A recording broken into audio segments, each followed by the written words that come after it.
ton contrôle. Cher Saint-Esprit de Dieu, nous te supplions de bien vouloir passer ce bon moment ensemble avec nous. Instruis-nous, parle-nous, enseigne-nous et honore le nom de notre Seigneur Jésus. Prends le contrôle de tout. Ne laisse pas d'accélérer, Seigneur Jésus. Sois anéanti dans le nom puissant de Jésus. Père, que ta paix s'installe en Seigneur.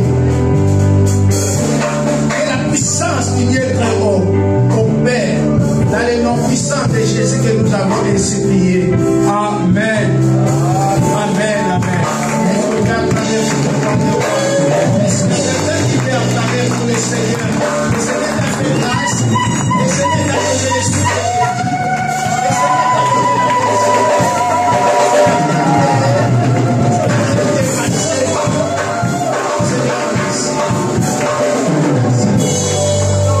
Amen. Que Dieu nous bénisse. Amen. Je remercie Dieu pour sa présence en ces lieux. Merci pour la présence de Et je rends aussi grâce à lui qui nous a gardés durant notre voyage ou notre déplacement en Allemagne. Dieu nous a protégés. Comme la Bible dit, il gardera notre départ ainsi que notre arrivée. C'est lui qui était au volant et c'est lui qui nous a même conduits. Amen. Et là, on était bénis. Et l'église de l'Allemagne aussi était bénie de notre présence. À tel enseigne que l'église de l'Allemagne vous a donné encore beaucoup de salutations. Amen.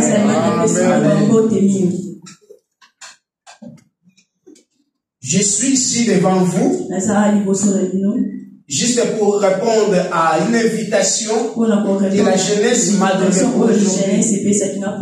Notre jeunesse a organisé des grandes journées qui avaient commencé depuis hier et aujourd'hui nous allons finir. La jeunesse nous a donné un thème qu'on avait partagé bel et bien hier. C'était comment choisir des bonnes relations. C'était tellement bien un sujet à discuter, à débattre. Parce que dans ce monde, tu es censé avoir des amis. Mais c'est à toi la responsabilité de savoir avec qui tu peux marcher avec. Alléluia. Même Jésus n'a pas marché avec tout le monde. Non. Alors nous avons parlé de plusieurs types de relations. Nous avons aussi parlé des relations amoureuses. Pour ceux-là qui inspirent au mariage. C'est très bien. Et prochainement, toi qui n'étais pas là, essaye un peu d'assister, ça va t'aider vraiment. Alléluia. Amen. Alors aujourd'hui, je vais aborder encore un thème. Toujours dans cette audience que la jeunesse m'a accordé. Le mercredi déjà, j'avais essayé un peu de commencer d'en parler. Le mercredi, j'avais parlé. Et l'homme qui marche selon la parole de Dieu. C'est là où on avait aussi parlé des mauvaises compagnies qui corrompent les bonnes mères. Et c'est là aussi David disait, errer l'homme qui ne marche pas selon les conseils des méchants, mais qui trouve son plaisir dans la loi de l'Éternel, qui la mérite jour et nuit. Alléluia. Aujourd'hui, je voulais encore aborder notre point et notre thème. Sur défricher un champ nouveau. Défricher un champ nouveau.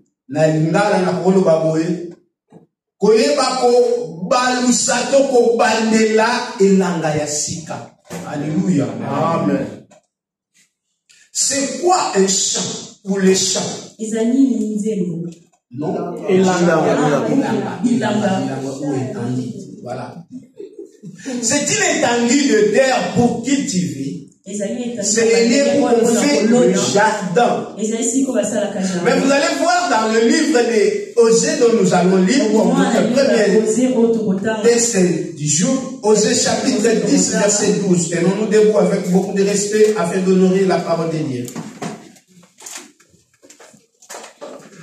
Osée 10, 12. La Bible nous dit ceci. Vous y êtes?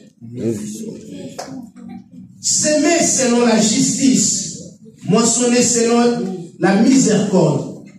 Défrichez-vous un champ nouveau. Il est temps de chercher l'Éternel jusqu'à ce qu'il vienne et réponde pour vous la justice. Amen. Amen. Nous pouvons nous asseoir. Merci. Pourquoi Dieu voulait parler à son peuple de ce sujet? C'est parce que Israël, d'après leur culture, ils vivaient beaucoup plus dans des champs. Alléluia. Amen. Et de l'élevage. C'était leur vie, mode de vie en fait. Alors lorsque le Seigneur voulait le parler, le Seigneur voulait juste s'adresser par rapport au service qu'ils font. Alléluia. Pourquoi? C'est parce que Dieu voulait redresser son peuple. Dieu voulait faire retourner sur le droit chemin. Voilà pourquoi aujourd'hui, toi et moi aussi, nous allons aborder ce sujet qui est important. Défricher un champ nouveau. Déjà, nous qui sommes venus de l'Afrique, nous avons plus d'expérience par rapport au champ. Nous savons comment faire les champs et pourquoi faire les champs. C'est tellement important pour nous d'apprendre comment faire ça.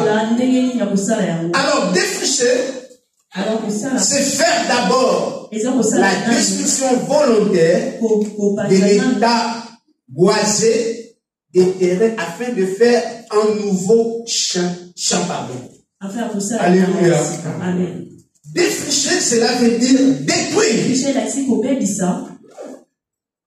Ceux qui ont fait les jardins, vous le savez très bien, il arrive à un moment donné, après avoir cultivé,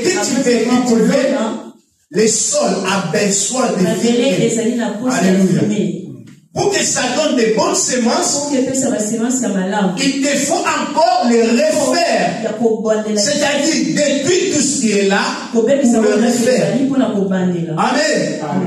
Dieu étant que le maître des champs ou le propriétaire des champs, dont nous sommes les champs de Dieu. Alléluia. Je suis venu te dire que toi qui es là, tu es les champs de Dieu. Tu es les jardins de Dieu.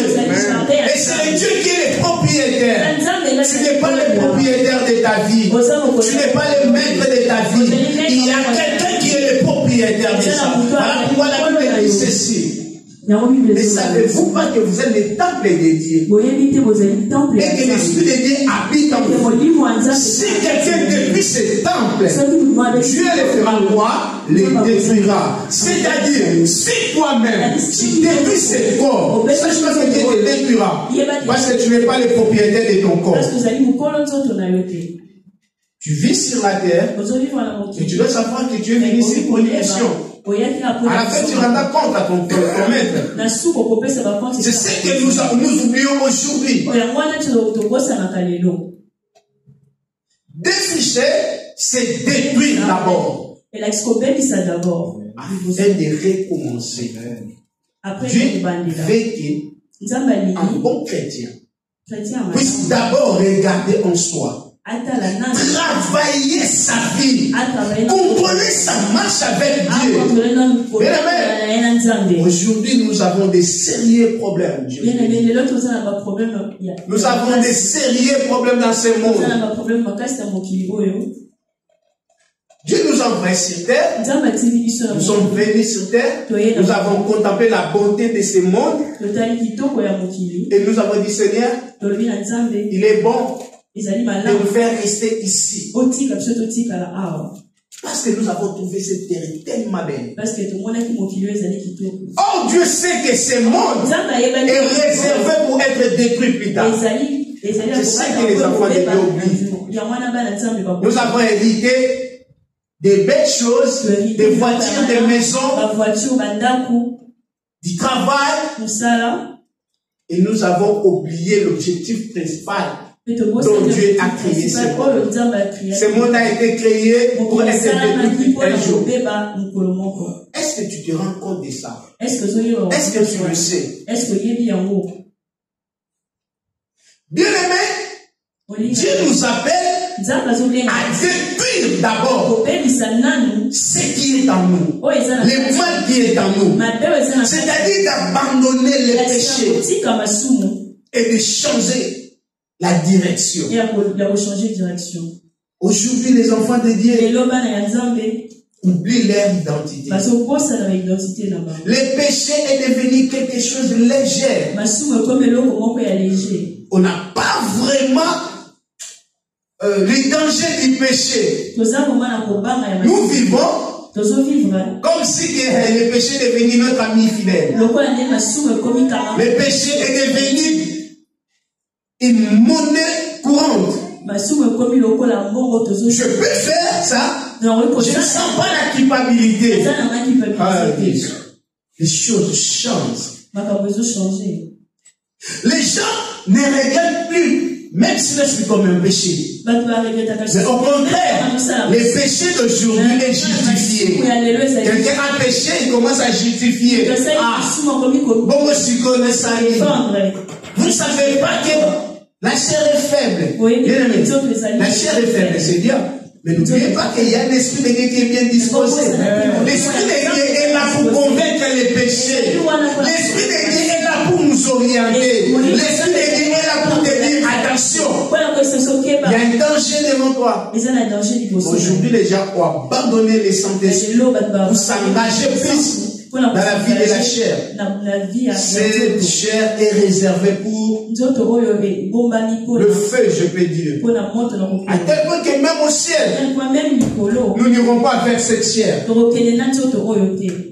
Aujourd'hui, cette enveloppe nous fait combattre afin de ne pas hériter le royaume du ciel.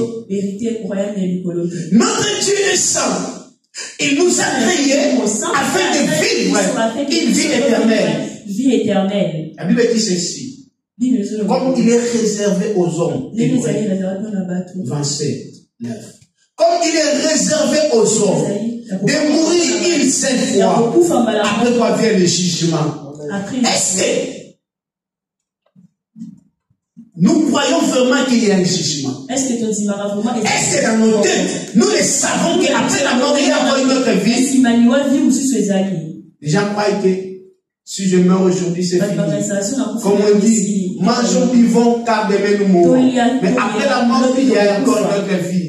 Peut-être ici-bas, tu peux passer peut-être 70 ans, 75 ans, mais il y a encore une vie qui est éternelle. Est-ce que tu es prêt à ça? Bien aimé, la vie éternelle ne dépend pas de ton voisin, ne dépend pas de ton père, ne dépend même pas de ton pasteur, mais dépend de toi-même.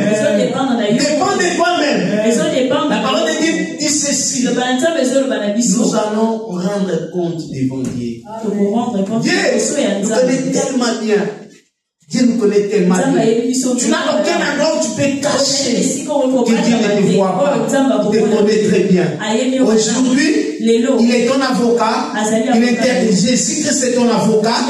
Mais demain, c'est lui qui sera le juge. Est-ce que tu sauras de gagner le procès devant celui qui te connaît très bien? Alors, bien aimé, tu devais d'abord regarder en soi comment je marche. Aujourd'hui, nous avons la facilité de dire simplement le vie des autres personnes. Ah, lui, c'est un païen, c'est un chrétien, il marche comme. Mais toi-même, aujourd'hui, nous avons perdu la crainte que nous avons eue les jours où nous avons reçu Jésus. Parce que ces jours-là, lorsqu'on te parle de Jésus et que tu prends la décision de pardonner les péchés, c'est ce qu'on appelle la repentance. Ça fait douleur, tu vois, il y a des gens parfois, à ce moment-là, ils pleurent. Ils disent, papa, comme ça, il pleure, pourquoi? Qui l'a tapé? Personne ne l'a tapé. Juste la parole de Dieu. Il pleure par rapport à ce qu'il faisait. Il regrette sa vie. Mais aujourd'hui, c'est la vie. C'est difficile de trouver même à l'église les gens qui cherchent à craindre Dieu. La crainte de Dieu, il disparaît. Depuis même au milieu des enfants de Dieu. Et au contraire, ce n'est que la distraction qui est au milieu des enfants de Dieu. Si nous parcourons dans des églises, là où on est censé trouver des enfants de Dieu, les citoyens du royaume, les gens qui attendent le royaume des cieux, vous allez voir des bêtises, excusez-moi pour le terme. Il y a des choses qui se font, vous allez même regretter. Nous sommes toujours à l'église ou pas? Voilà pourquoi même les païens aujourd'hui n'arrivent même pas à se repentir. Parce que lorsqu'ils nous regardent, nous voient la différence. Oh, nous devons être des miroirs pour les chrétiens, les païens. Nous devons porter l'image de Christ. Pourquoi ils s'appellent les chrétiens? Pourquoi? Un chrétien, pour la première fois, c'était dans l'Antioche. Ils ont remarqué ces gens, leur vie, la façon de parler, la façon d'agir, c'est comme Christ. Aujourd'hui, c'est difficile de comprendre que celui-ci, c'est difficile. Tu ne trouves vraiment pas de fruits dignes d'un enfant de Dieu. Bien aimé, Jésus revient bientôt. Jésus revient bientôt. C'est notre responsabilité de prêcher les messages. C'est notre responsabilité, bien aimé. Parce qu'il y aura un jour où il y aura un événement où tout le monde parlera sur l'enlèvement. Bien-aimé, est-ce que tu es prêt? Si Jésus revient aujourd'hui, tu es prêt. Tu es prêt. Tu sais vraiment qui tu auras au ciel. Mais n'oublie pas, à part le ciel, il y a aussi l'enfer. Jusqu'aujourd'hui, l'enfer est toujours fermé. L'enfer est fermé. Même le diable n'est pas dans l'enfer. C'est très difficile à faire, bien aimé. Ce que tu peux regretter dans ta vie, de perdre le royaume d'ici. Tu peux perdre tout ce que tu as. Tu peux perdre les mariages. Tu peux perdre ton homme, ta femme. Tu peux perdre tes enfants. Tout ce que tu as. Mais ne perdez pas le royaume des cieux, bien aimé. Ne perdez pas le royaume des cieux. Ne perdez pas le royaume des cieux.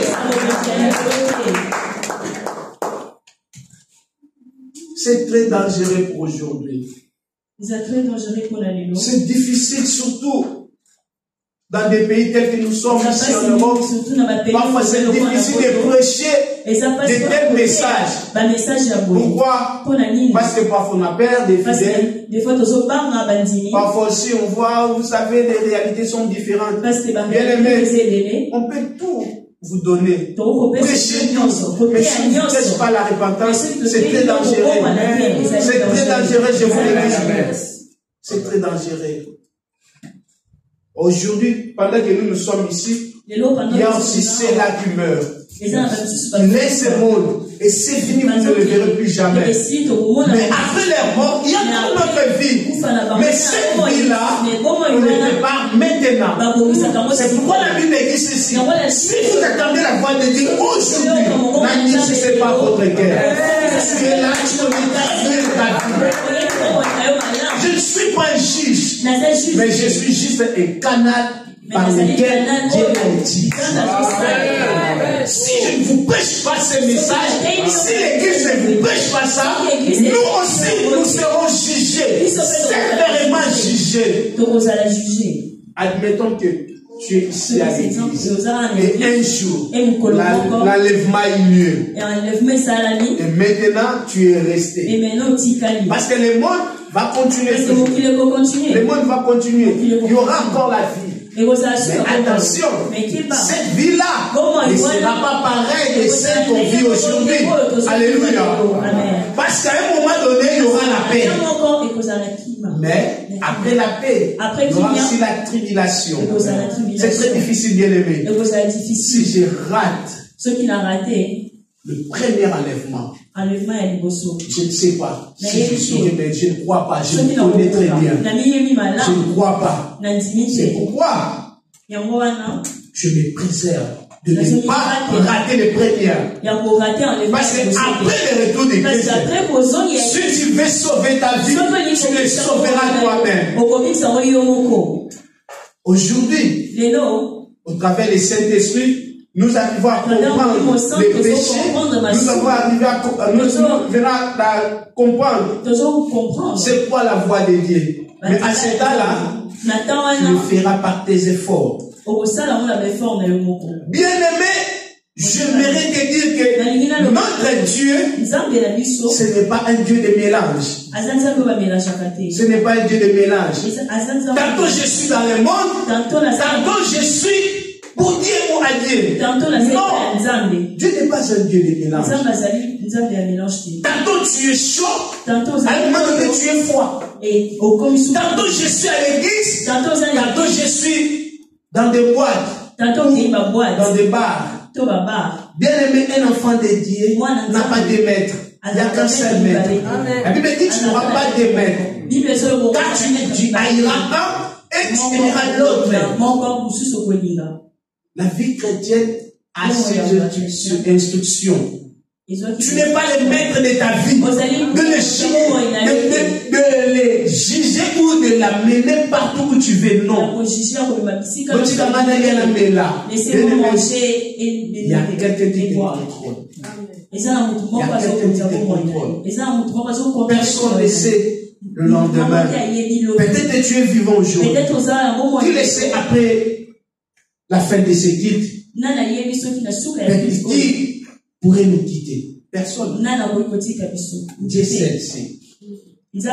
Alors, un enfant de Dieu, sache-toi que tu es appelé à marcher dans la crainte de Dieu. Et abandonner les mauvaises vies. Car Dieu ne communique pas avec les pécheurs. Alléluia. Avec les pécheurs.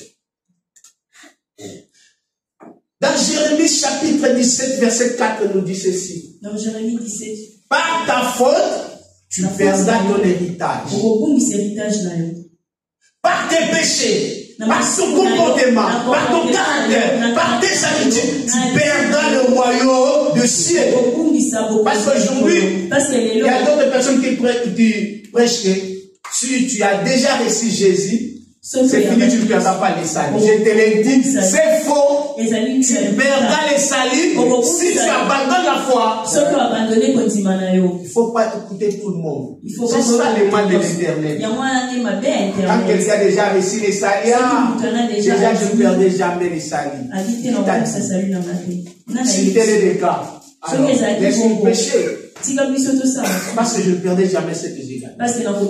Bien aimé, je te l'ai dit la vérité. Tu dois veiller sur ta vie. Tu dois veiller sur ta vie partout où tu es.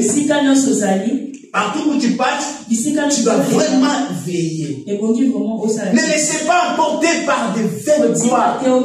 Parce qu'aujourd'hui, le monde nous présente beaucoup de choses. Quand tu regardes ça, tu vois vraiment la vie chrétienne, et tu vois le monde, tu dis, mais ici, je passe des temps inutiles à l'église. C'est mieux d'aller là-bas parce que là-bas c'est temporaire. Là-bas c'est temporaire. C'est bien beau de vivre, mais tu dois contrôler ta vie. Car la Bible nous dit, tout m'est permis, mais tout n'est pas utile. Là, il faut le savoir. Tout n'est pas utile. Je peux aller là-bas, personne ne me dira que non. Toi, tu n'as pas le droit d'aller ici. Mais est-ce que c'est vraiment utile pour moi un enfant de Dieu? Bien aimé, que rien ne change ta foi. N'abandonne pas ta foi. Et marche dans la crainte de Dieu. C'est vrai que tu as reçu Christ et Seigneur. Mais cela ne suffit pas. Ce qui est encore important, c'est marcher dans la volonté. Avoir la crainte de Dieu. Vous savez, un enfant enfant de Dieu, qui craint Dieu, il a une assurance. Je peux mourir aujourd'hui. J'irai au ciel. Beaucoup d'enfants de Dieu aujourd'hui, ils ont peur de la mort. Ils ont peur de la mort. Pourquoi? Parce qu'ils ne savent pas encore. Bien aimé, personne ne connaît ni l'air. Préparons-nous. Préparons-nous. Revenons-nous au pied de Jésus. Revenons-nous au pied de Jésus. Restons ta marche avec Jésus-Christ. Reviens-toi là où tu es tombé. Dieu t'appelle. Dieu te donne la chance. Pendant que tu es encore en vie, Dieu te donne encore la seconde chance, bien-aimé. Dieu est là. Dieu est là. Il te tend la main. Il te tend la main et te dit, mon fils, viens. Bien-aimé, dans ce monde, il n'y a rien de bon. Il n'y a rien de bon, bien-aimé. Il n'y a rien. Même le mariage, c'est bon. Mais le royaume dit c'est plus que ça. C'est ça. Bien-aimé, tu dois marcher dans la crête de Dieu. Tu dois abandonner le mal. Tu dois haïr le péché. Le péché doit être ton ennemi numéro 1. Le péché doit être ton ennemi numéro 1. Et à chaque fois, il faut toujours faire l'examen de conscience. Est-ce que je marche toujours dans la volonté de Dieu? Est-ce qu'en moi, il n'y a pas de péché? Bien-aimé, le pécheur n'hériteront pas le royaume des cieux. Les pécheurs n'hériteront pas le royaume des cieux. Oh oui, nous sommes tous des pécheurs. Nous sommes tous des pécheurs. Ah oui, mais nous avons l'Esprit Saint en nous. Nous sommes tous des pécheurs par rapport au péché d'Adam. Parce que tout homme est né du péché. Mais lorsque nous recevons Christ en nous, le péché d'Adam n'a plus de pouvoir en nous. Christ nous a donné la vie. Tu as cette vie-là. Est-ce que Christ est vraiment à la place dans ton cœur? Personne ne te juge. Mais tu te connais très bien. Tu te connais très bien. Tu es prêt vraiment? Est-ce que vous allez prêts? Si Jésus revient aujourd'hui, est-ce qu'il n'y a pas de péché dans ta vie? Bien-aimé, Dieu dit, voici je me tiens à la porte et je frappe. Il dit, si quelqu'un attend ma voix, Dieu n'oblige personne. Dieu n'oblige personne. Tu es libre de décider tel que tu veux. Tu peux tout faire. Dieu ne te fera absolument rien. Mais Dieu t'attend simplement un jour. C'est pourquoi vous allez voir, il y a des gens qui enseignent le même Dieu. Ici, Dieu existe. Dieu le tue, mais Dieu ne le tue pas. Pourquoi? C'est parce que Dieu laisse chacun libre à vivre. Mais c'est qu'un jour, il y aura un jugement réservé. Il y a un jugement réservé pour ce monde. C'est le monde dont nous vivons aujourd'hui, qui nous laisse le temps de parcourir partout. Bientôt, ça ne sera pas comme ça. Bientôt, ça ne sera pas comme ça. N'oubliez pas qu'après l'enlèvement de l'église, il y aura des temps difficiles. Il y aura vraiment des temps difficiles. Déjà aujourd'hui, je sais que ce n'est pas encore venu pour la seconde fois. Mais nous tous tels que nous sommes ici, nous sommes contrôlés, je vous l'ai dit. Ne croyez pas qu'on ne sait pas que tu es ici. Un jour, j'étais dans l'arrêt de bus. J'ai pris mon téléphone. J'attendais le bus. Directement, j'ai vu un message qui me dit que cette semaine, tu as parcouru autant d'heures dans le bus, autant d'heures dans la voiture, autant d'heures en pied, autant d'heures quelque part. J'ai dit, wow, mais comment ça? Et me dit, à présent, tu es ici, ils ont donné même le nom de l'entreprise. L'entreprise. J'ai dit, mon Dieu, Regarde à côté, à gauche, à droite. Je suis seul, mais je suis contrôlé. Et il n'y a même pas de caméra. Bien aimé, nous sommes contrôlés déjà. Nous sommes contrôlés. C'est le monde qui cherche à nous contrôler. Comme je l'avais dit comme la Bible dit, lorsque vous allez remarquer que la technologie de l'intelligence des hommes devient plus élevé, sache-toi que les retours des fils de l'homme s'approchent.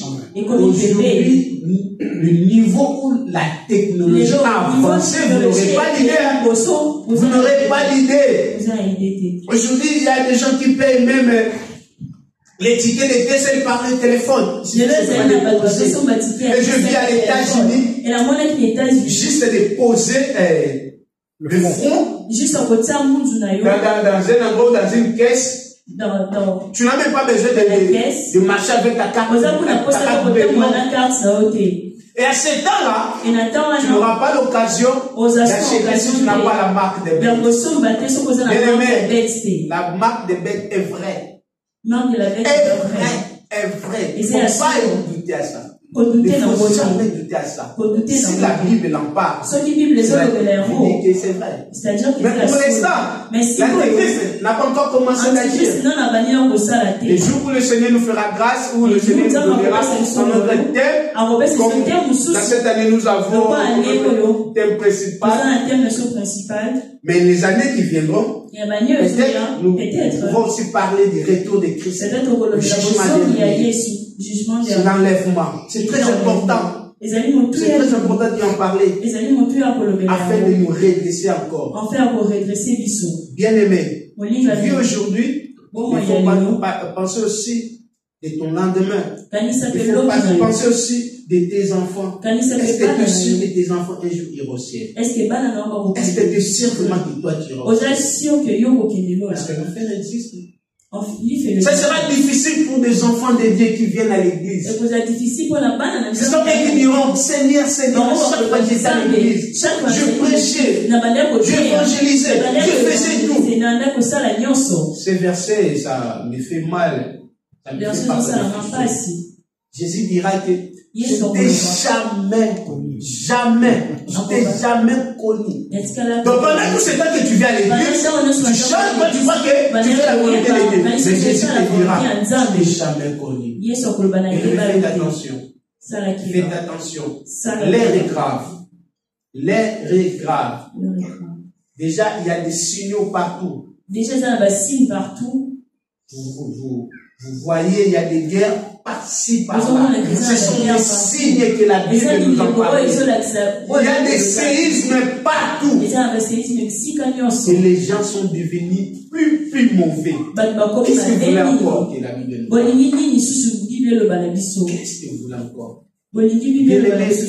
Prenez conscience de toi-même. Prenez conscience de toi-même. Jésus est là. Il te tend la main. Il veut te sauver, bien-aimé. Il a besoin de toi. Restons ta vie avec Christ. Et donc, ce qui est important. Ce qui est important, c'est ton cœur. Répare ta vie avec Christ. Reviens à lui. Il te sauvera. Il te sauvera. Abandonne de mauvaises voies. Abandonne de mauvais comportements. De mauvaises habitudes. Quand ta vie est précieuse devant Dieu. Mais devant Dieu, chacun de nous portera sa propre charge. Personne ne va porter ta charge. Toi seul, tu es responsable. Tu as la connaissance du bien et du mal. Et Dieu dit ceci: je mis devant toi la vie et la bénédiction, la mort et la malédiction. Choisissez la vie afin que tu vives. Dieu te donne les bons conseils. Il y a la bénédiction. Il y a aussi la mort. Il y a aussi la malédiction. Mais Dieu dit, je te conseille de choisir la vie. Mais tu es libre arbitraire de ne pas accepter les conseils de Dieu. Tu peux choisir la mort, mais sache pas que demain, ta vie est enregistrée. bien-aimé. Enfant te dit, tu as enseigné. Dieu a voulu t'interpeller. Dieu a voulu t'interpeller. Dieu a voulu t'interpeller. Il n'est pas encore tard de réparer ta vie avec Christ. Il n'est pas encore tard. Dieu te fait la grâce. Dieu te donne encore la chance. Ne rate pas cette occasion. Ne rate pas cette occasion. Aujourd'hui c'est ton jour. Dieu te parle, bien-aimé. Il dit, mon fils, fais-les à moi. Fais-les à moi. Tel que tu es. Dieu ne te condamne pas aujourd'hui. Tel que tu as besoin de toi. À cause de toi et moi, Christ est mort. Aujourd'hui, il y a encore de la place au bas de la croix. Tu peux t'inscrire ou tu peux encore réinscrire encore, bien aimé. Si tu t'es déraillé, tu t'es éloigné de Dieu, Dieu t'est encore la main. Tu veux être sauvé, tu veux restaurer ta vie avec Christ. Dieu a besoin de toi. Personne ne te condamne. Personne ne te condamne. Mais seulement que tu dois savoir que Dieu n'aime pas les mélanges. On ne mélange pas Dieu. Aujourd'hui, je suis à l'église. Après l'église, je suis encore ailleurs. Dieu te voit. Alléluia. Est-ce qu'il y a quelqu'un qui veut restaurer sa vie? Est-ce qu'il y a quelqu'un qui veut encore recommencer avec Christ? Tu as besoin de toi, bien-aimé. Nous allons prier. Dieu m'a donné juste un court message. Ce message était très court afin de partager avec toi. Mais c'est un message qui a un prix. Qui a un prix. Parce que le royaume des cieux, on ne l'achète pas par l'argent. On ne l'achète pas par des biens de ce monde. Le royaume des cieux, c'est juste accepter Christ. Et lui dire, mais voici tel que je suis. J'ai besoin de toi. Bien-aimé, il n'est parfait. L'île n'est pas fait. Le Seigneur a besoin de nous.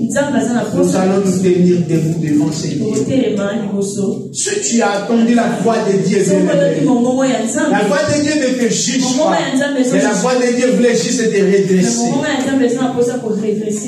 Dieu veut que tu détruises ce qui était mauvais en toi, afin de faire un champ nouveau. Afin de faire un champ nouveau. Une vie nouvelle. Dieu a besoin de toi, bien-aimé. Tu sais comment tu marches avec.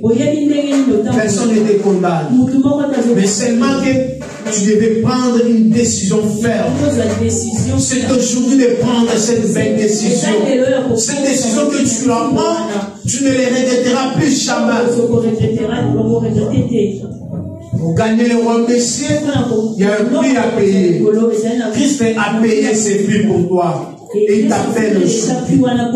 Il te tend la main, bien-aimé. Avant de passer devant cette table. Et aussi, cette table n'est pas une table de condamnation, mais une table de nouvelle alliance. Une table qui est donnée pour nous. Par la vie d'une personne a été crucifiée afin que nous soyons sauvés. Mais avant tout, tu dois réparer ta relation avec Dieu. Tu dois réparer ta marche avec Dieu. Inclinons nos têtes. Pendant que les chants nous conduisent pendant ces moments, j'aimerais d'abord que tu réfléchis par rapport à ta vie. Essaye un peu de faire des examens de conscience. Essaye un peu de poser des questions. Si Jésus revient aujourd'hui, est-ce que tu irais au ciel? Personne ne te condamne. Nous te donnons encore ce temps de parler avec Dieu. Et lui dire, Seigneur, mais voici tel que je suis. J'ai reconnu qu'en moi il y a des défauts. J'ai reconnu qu'en moi il y a du mal. Mais Seigneur, s'il te plaît, je vais descendre avec toi. Aie pitié de moi. Pardonne mes péchés. Répare ma relation avec toi. Commence à prier. Prie là où tu es. Commence à prier. Seigneur Jésus. Seigneur Jésus. Mais voici. Et que je suis. Je vais pas me cacher loin de toi. Tu me vois.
Mais je te le dirai que ce n'est pas par hasard. Peut-être que tu n'as pas encore eu l'occasion vraiment de donner ta vie à Jésus. Tu viens à l'église, tu pars à l'église ou ailleurs, mais tu n'as pas vraiment pris cette décision de dire Seigneur Jésus, aujourd'hui, je prends la décision de te donner ma vie. Tu chantes, tu modèles, tu prêches, mais tu n'as pas vraiment invité Jésus d'entrer dans ton cœur. C'est une occasion pour toi, bien-aimé. C'est une occasion pour toi.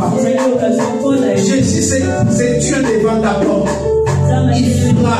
Il te suffit simplement de lui faire entrer.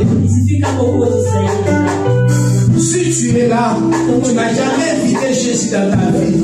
Jeune, enfant, papa, maman, c'est une occasion de ne pas rater.